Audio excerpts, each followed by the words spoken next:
Hi everyone, my name is Kürşat Özenç. I'm a senior UX designer at SAP Labs. I work with Andrea and Deepa.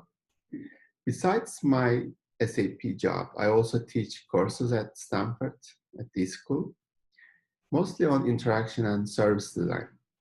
One of the topics that I am passionate about is rituals and ritual design. These past 2 years, we have taught a couple of courses on this subject. Our starting point for rituals is to help people live their lives by their values. And rituals bring a distinct mindset and lens to work on that. Before we dive into the ritual design exercise, we thought it will be valuable to give you a short introduction on what ritual design means and how do you design a ritual and how do you roll out a ritual when you design one and why does it all matter? So where does ritual fit into the big framing of culture? So Hesketh frames culture as an interplay between invisible and visible forces. Invisible forces are harder to change, and visible forces are relatively easier to change because they are things like artifacts, behaviors, and metrics. And our point of view of ritual is that ritual bridges the invisible and visible forces. In another way of saying, rituals set culture by making values and beliefs visible and tangible. And ritual design sits at the intersection of three fields. So first, rituals bring in the meaning making and the magic. Design brings the creativity and rigor of the design process. And the organization culture brings in the context, the understanding and challenges of the organizational culture. We have been teaching ritual design past 2 years at Stanford D School, at Brown and RISD, and in some entrepreneurship program. In its heart, ritual design is an approach to help designers to spot opportunities for culture crafting. And once you spot those opportunities, it helps you to create interventions for a more values-driven culture. So I always get this question when I speak about ritual, like, what do you mean by ritual? So maybe we can first define what we mean by ritual and then talk about how do we design one. So I would like to show you a short clip just to make things a little bit concrete.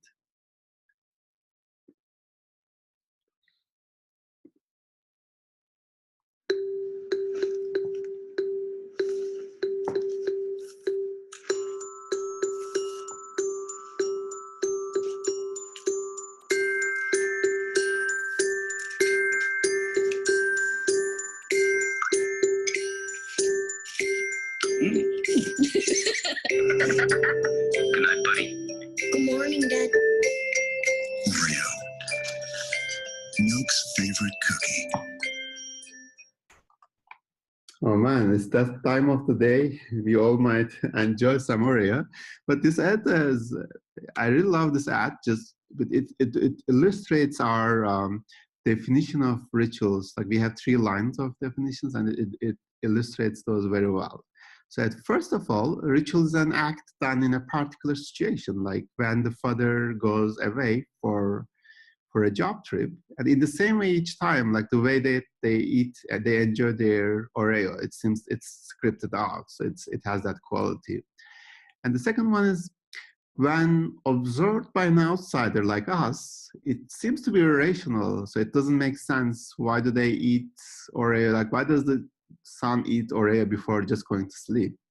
So it's more, from an outsider, it doesn't, maybe there is this irrationality, but for the people who are participating in the ritual, it actually helps them to create meaning. So that ritual has that power. So it helps participants to invest in a prop and create a symbolism around it. So it creates that meaning. And when I usually do this as a discussion, but today, we didn't have that luxury, but this comes like what makes rituals different than routines as a follow-up question. Like one of the students always ask this question. That comes to our maybe our findings about rituals. So I can talk a little bit about what's at the heart of a ritual. So the first thing at the heart of a ritual, there's a narrative arc.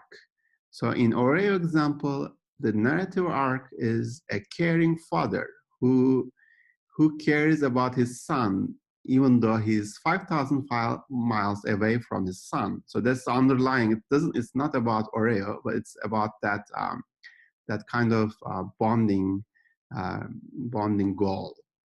The second thing, it's done with intention and awareness. So when people start doing their rituals without intention, it becomes like a routine. Then it loses its power. So I think that's where the connection between a ritual and a routine comes into play. And the last point about the heart of a ritual is it involves symbols. And those symbols invoke spatialness and magic. In this case, it's not about eating a cookie, but it's about this special moment between father and son, and Oreo is just a prop for that. This is all great. Maybe you might be wondering at this moment, this is all good theory, we can read about it, but how do you design one? I think that comes soon. I think these three things, the heart of a ritual, will feed into that. So based on our research from social psychology, from anthropology, and our experimentation with this ritual design, we feel confident to introduce this flexible framework around rituals. So the idea here is that you first need to discover the values and the context that you want to design. So this is the context trigger and the intention. Once you know what the participants care and what do they aspire for, like their intentionality, and you know what the context that you need to be aiming for, the next step is designing the ritual itself with the actions and props. Let me give you an example. So we have actually this ritual in place, goodbye intern lunch. So in this ritual, it's always at the end of the intern's 3 months. So that's the context trigger. It's a little bit easy to figure it out. So, and then the intentionality, it might be different for different people, but for the manager and for the employees, it's showing the appreciation and getting a closure and leaving it on a high note. And our ritual always starts from inviting people, choosing a restaurant, usually intern chooses a restaurant. And yeah, in this example, we really show like a service design approach, the anticipation of a ritual, and then the lunch itself is the middle of that ritual, like where the actual interaction happens. And the last, the high moment is when you provide the gift cards and the cards that's been signed by everyone. So to open it up a little bit, so it's really, we are following a design process. You need to first discover what values and what context trigger you are aiming for. And once you identify those, you sketch a rough plan and act and refine. Act and refine. This is more like a iterative process. So let's look at those three things. So in the discovery phase, we really follow the service design approach usually. Like we ask a team to map, during the interview, we ask them to talk about one of their team life cycles. It might be quarterly, it might be weekly, and then we create a journey map out of that. So once you create that journey map like this, you will see the pit moments and peak moments. So based on the team's preferences, you can aim to elevate a pit moment or amplify a positive moment. So it depends on the preference of your partner. And then once you pick that intervention, I will aim for this particular moment, when there is this dip at the end. So I think this team picked the pit moment at the end when they are about to graduate from this new talent program. Once you identified your context trigger and the values that you want to aim for, you start sketching out. And this is a rough sketch from one of our case challenges, like mourning the disruptive employee. And then once you do that, the rest is acting and refining it out. So it's back and forth between your planning and your acting out. So once you are done with, you feel comfortable with that, we usually test the rituals with, so the one team presents to the other team, and then they get reaction to what really flows or what doesn't flow, and then they refine their ritual, and then at the end they create a video sketch out of it. And at the moment we have a couple of rituals that are in the pipeline to be implemented, and then we will be following up. I think we usually follow up with the teams after a certain time and then get their feedback, how it goes and how it unfolds. That comes to my last point about this lecture. So once you design a ritual, how do you roll it out? So I think what we see as the friction points when you design a ritual, how do you make it not force the people top down, but people feel comfortable by joining it?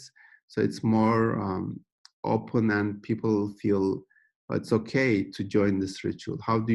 What are the things that you can make it more organic and not top down? One framework that might be helpful is this Wundt curve of novelty. The idea in Wundt curve is in everything new, everything novel, there is this two axes, the novelty and enjoyment. If you introduce too much novelty, people turn off.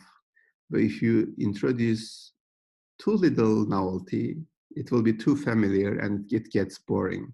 So idea is when you are rolling out your ritual, the challenge is finding that sweet spot between too familiar and too new. And for that, maybe there are a couple of things that you can consider. So can you plant a model or an adapter?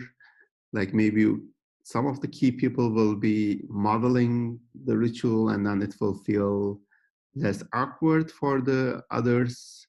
And another one is maybe, can you make a growing ritual? So you can first start with the low key, but then gradually add new elements to your ritual. And this concludes my lecture on rituals. I hope you enjoyed it. And Austin will take it from here. And yeah, you can always reach out to me if you have more questions. And I will be more than happy to follow up with your rituals, because I know it's a very short time. And if you want to discuss more, how do you roll out and other tactics and strategies, please reach out to me and I will be happy to help. Thank you and enjoy the rest of your day. See you, bye.